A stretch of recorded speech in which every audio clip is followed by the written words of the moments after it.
cultura, arte, informação. República! Música, esporte e diversão. República! Atitude, juventude, energia. República! Ideia, movimento e ação. República!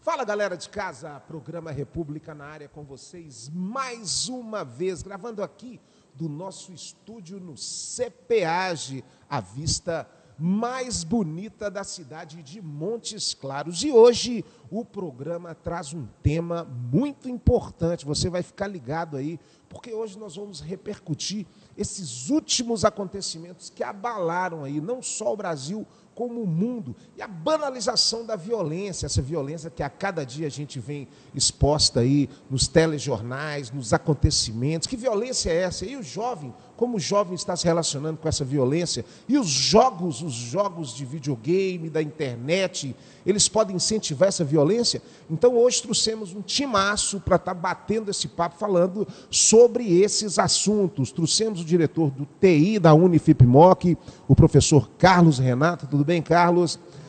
Aqui também ao meu lado, ela que é psicóloga, é a Jéssica de Moraes, que tem um trabalho muito interessante, que vai estar falando para a gente sobre inserção de jovens no mercado de trabalho. E você que é jovem, fique ligado, porque é uma dica muito interessante. Ao meu lado direito, o prazer de receber ele mais uma vez aqui no República, ele que já é sócio do República, e quando o assunto é sério, a gente chama ele novamente, que é o professor Marcelo Moebos. Muito bom estar te recebendo hoje, e recebendo ela que está estreando no programa República, que é aluna de Publicidade e Propaganda, a Ana Caroline, a Carol, que é jogadora de videogame e de jogos violentos. Ela falou que vira os jogos todos. Nós vamos saber se isso é verdade.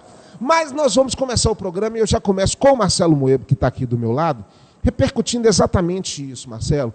2019, a banalização da violência. Como você enxerga esses atos, esses últimos atos que ocorreram não só no Brasil, em Suzano, mas também na Austrália, como uma relação aí de banalização da violência?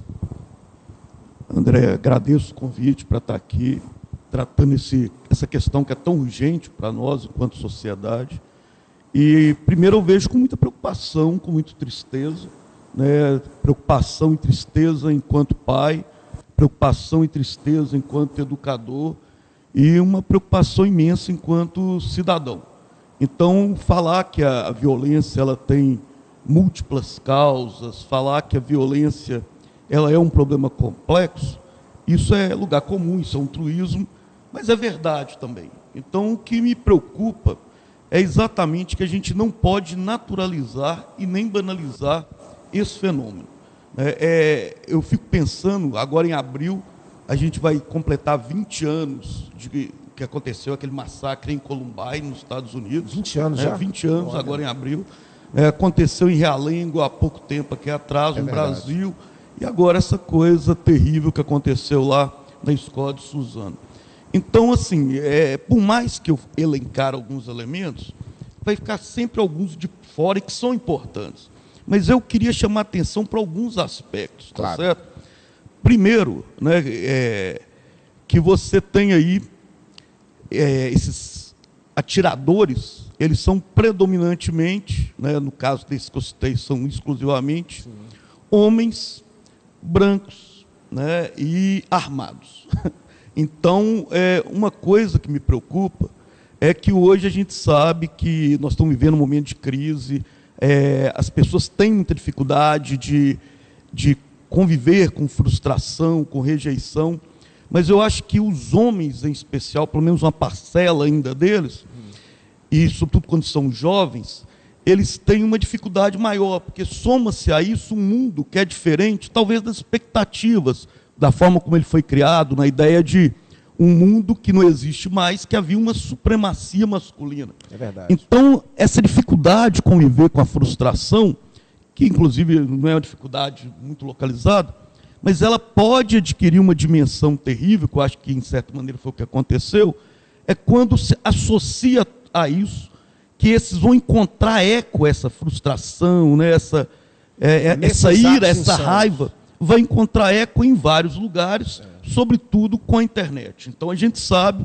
que os jovens, por exemplo, de Suzano, eles frequentavam alguns fóruns da internet marginal, né? E eu só vou levantar alguns pontos que depois eu quero voltar, né? Sim, claro. Da internet marginal, a mesma coisa com os rapazes de Columbine, os atiradores de Columbine, e também o da Nova Zelândia, né? Então, essa internet, essa deep web, né? Essa internet marginal, profunda, escura, ela é um lugar onde você percebe que a raiva, ela encontra um eco muito grande, porque ali é um espaço onde predomina, ou se não predomina, pelo menos é muito frequente, o discurso de ódio, né? Então, ódio contra minorias, né? Discursos misóginos, discursos racistas, discursos xenófobos, né? E aí acontece que esse jovem que já está frustrado encontra esse eco, associa-se isso a uma arma, né? Que é uma coisa que eu acho que a gente tinha que discutir também, porque isso diz respeito a políticas nacionais. Com certeza.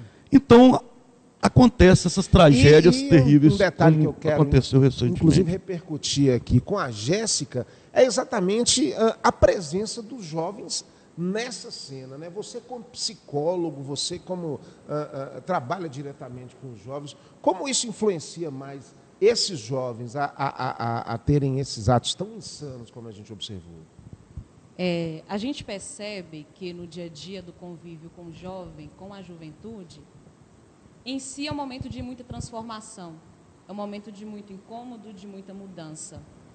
E aí, quando o jovem ele vive num contexto onde ele está em dúvida, onde o certo e errado ainda não é tão claro para ele, e ele encontra dentro de casa uma orientação, ele encontra em casa um afeto, ele encontra em casa alguém que se preocupa com a sua realidade, a gente percebe que o jovem ele tem uma reação diferente e responde para a sociedade também de uma forma diferente.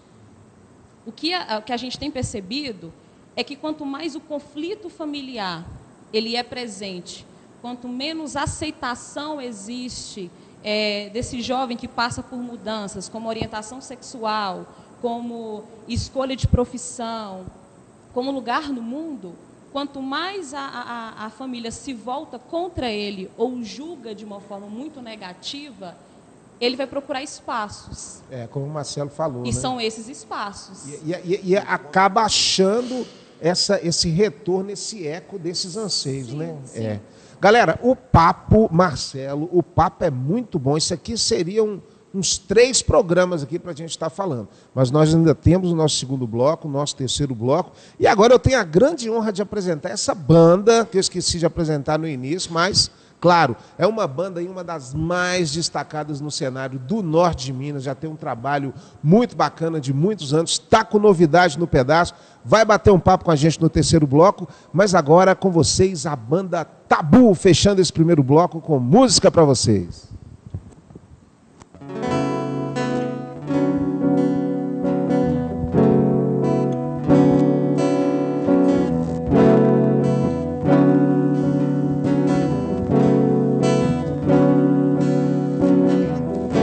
Levantei pela manhã, pensando o que há de errado.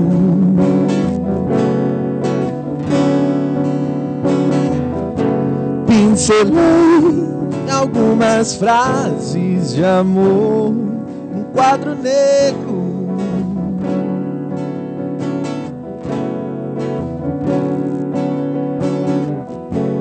De matar, acordar cedo, se encontrar completamente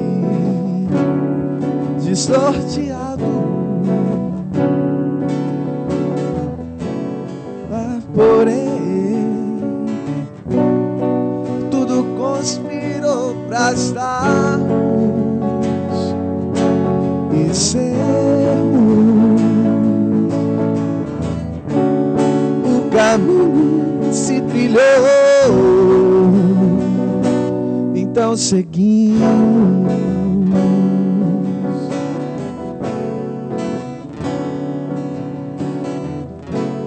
De matar,